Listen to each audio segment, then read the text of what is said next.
have you thought about where you're going to move to once you sell? Where are you going to go? What are you going to do? Hey guys, it's Linda Barr, your Denver North Realtor. Don't forget, I am your boy mom and I am a certified MRP specialist, which means I'm a relocation professional. We're just going to dive right in today. It's just going to be kind of a vlog, but literally it baffles me. There's a lot of people that actually don't think about, oh yeah, we're going to sell, but we don't know where we're going. Even if they're relocating to somewhere else, it's like, okay, but have you reached out? Have you started looking? Yeah, we've looked here and there. Yeah, we've done that. We've not physically thought about exactly where we're gonna go. So that's kind of why I wanted to bring this up right now, because this is something that comes up, and this is something obviously you need to have a plan, having those conversations. This is why a good real estate agent is talking to her clients to make sure that it's not just about the process, but it's also about the before and after. As in, how are we going to get your house sold? How are we going to make the move and the smooth transition that hopefully we are striving to have, which is why we're having these conversations. And then on top of that, where are you going to go? I have some of my clients who are relocating out of Denver. Obviously, I'm licensed here in Colorado, but I have an amazing network of agents and other professions that I can happily refer them to. And as long as I'm in the referral process, I am there to help you along the way to make sure that you are having a smooth transition in all aspects of what's going on.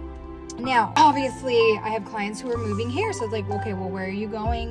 You know, are you downsizing? Are you upside? Like, what's happening? What's happening? But just having that little conversation to get their mind thinking, because usually, you know, sellers are thinking about selling, what they need to do, how they're going to do it, what are they going to net, what, all these things. And they sometimes you don't stop to think, oh, but where am I going? What am I doing? Like, should I start thinking about that now? I have my own process I do. I'm sure everybody has their own process, but I wanted to get this out here right now because this is something that you're going to have to think about, obviously, if you're moving.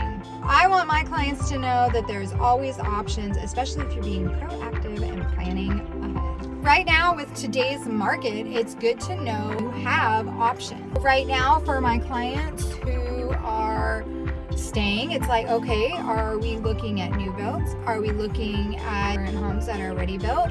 Are we looking in certain areas? Are you transferring for a job? What are your reasons? We need to know what is the reasons for the move. So that way you can start thinking about the things, okay, am I moving for work?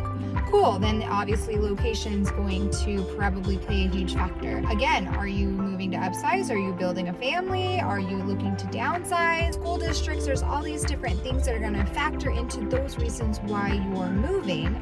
So obviously that's one of the very first questions to think of. I wanna take a minute to talk about new builds. Sometimes I will have clients who aren't aware, like in today's market right now, they're like, well, you know, yeah, a new build would be great, but you know, the yard maintenance be way more expensive. I might as well just purchase an already built home. I don't want to wait 6 months.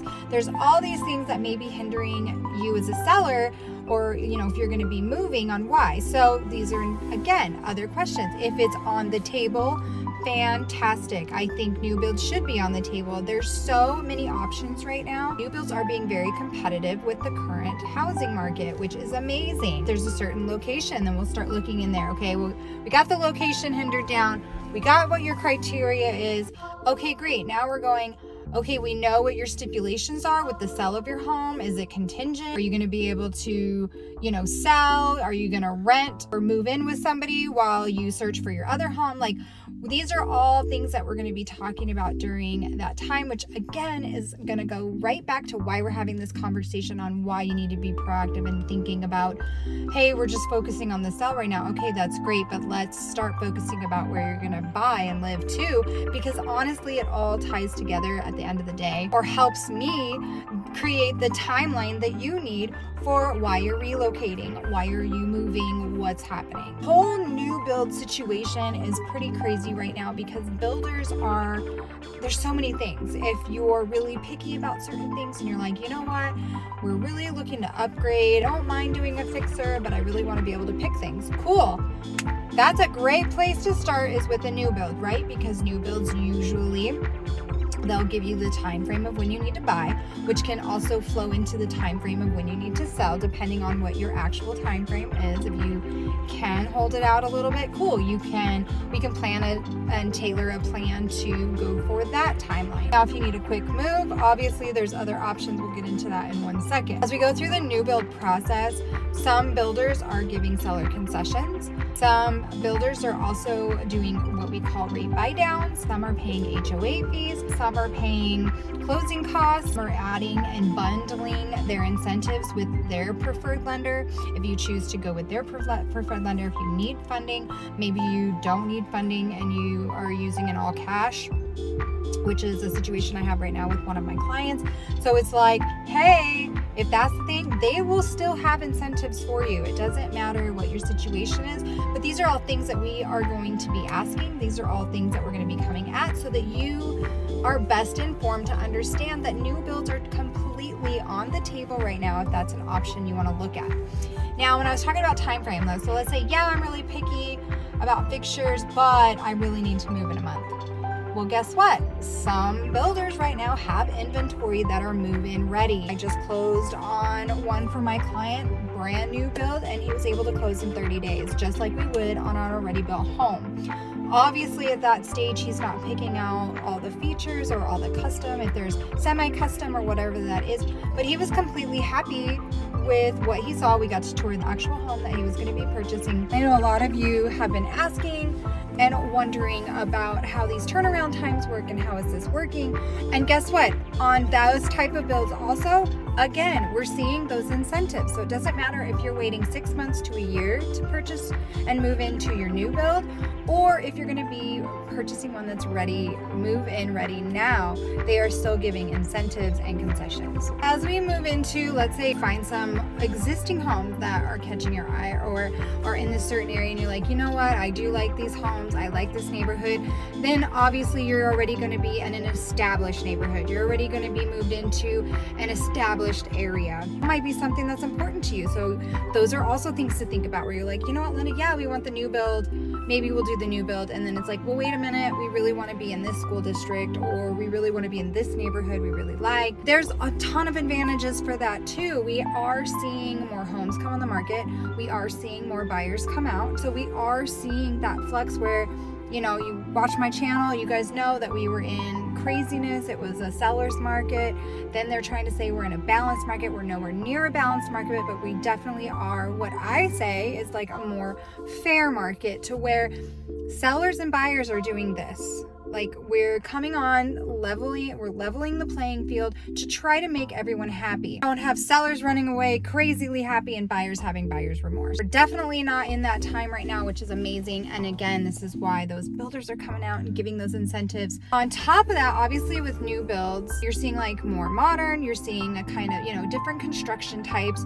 With existing homes, same thing. You're going to have a plethora of structural types, a plethora of different models, different style homes, you know, already landscaped, I guess more established is what I'm trying to say. And obviously, like, maybe you'll find something where you're like, hey, you know what, this is super cute, it's perfect, it just has a couple little things. Well, great. Now, once you move in and you start making the home your own, you'll have the ability to customize and make those things. If you're looking for that, I guess, live-in charm, or maybe more of like the architectural aspects of a home, or maybe just things that older homes have, like it's really hard to recreate those things in newer homes unless it's like a full-on custom built, which is another option that you can do, right? Get some land, do your little barn dominium, whatever, single family home with your giant garage.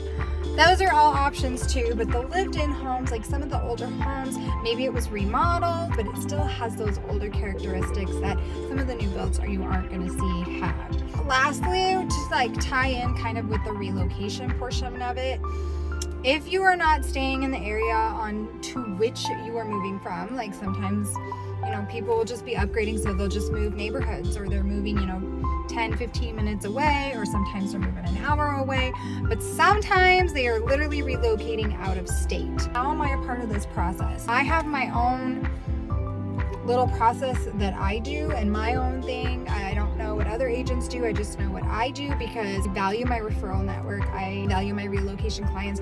That is my specialty. This is what I do. I do military, do public service.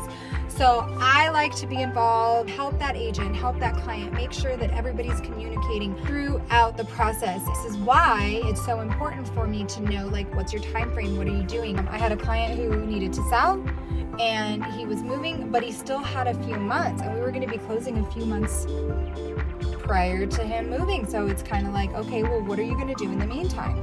Are you just going to do like a short-term rental? Are you going to do, there are actually a lot of options out there. We're trying to put together, you can do long-term rentals through a hotel stay. You can do long-term Airbnbs that are fully furnished. You can do ones that are not. It depends on, are you going to store your stuff? Are you going to just keep it with you? Are you going to move it multiple times before you actually move out of state? Do you have a family member or a friend that you can move in with? Again, if you're going to be doing that, where's all your stuff going? I've also had a situation with a client who was moving and was like, oh, I'm just moving in with so-and-so, and there was miscommunication, and he just assumed all of his stuff was going to go in the garage and then the shed, and it became this whole thing. And at the last minute, we ended up getting him a pod so he could put all his stuff in there, and that actually made it really easy because the pod will transfer and go where you need it. So he didn't need a storage unit because the pod helped him only have to move the items once. So there are so many different options. It's so important. This is why I always ask this question. For me, at my job, to make my clients' experience and transition as smooth and easy as possible. I'm there to do my job, but I'm also trying to make sure that all aspects of the transition of relocating, selling, and buying, because all of it, of course, sounds like a lot, and it really is. It's different transactions, it's all these moving parts, and just having that communication, just getting your mind to think about it, like especially right now, if you're sitting here watching this video, you probably are thinking about moving. Maybe you're having to move because you're relocating, or whatever the motivation is for you. It's just to get you thinking, yes, we need to be thinking about the present, but we also need to be thinking about the future, because it can all intertwine and make the process that much smoother. All right, so I have to run in and get to a closing, but I really appreciate all of you guys. I love the feedback. Please continue to like, share, comment, and subscribe to my channel. Don't forget to let me know what you guys want to know next. I'm here as your relocation professional. I'm also a boy mom, and I run and do all the things with my business. So if whether you're an agent, whether you're a mama, maybe you're a buyer or a seller, it doesn't matter. The question's coming so that I can continue to put out more videos for you guys. And as always, if I don't see you around Denver, I'll definitely see you on my next video. Bye.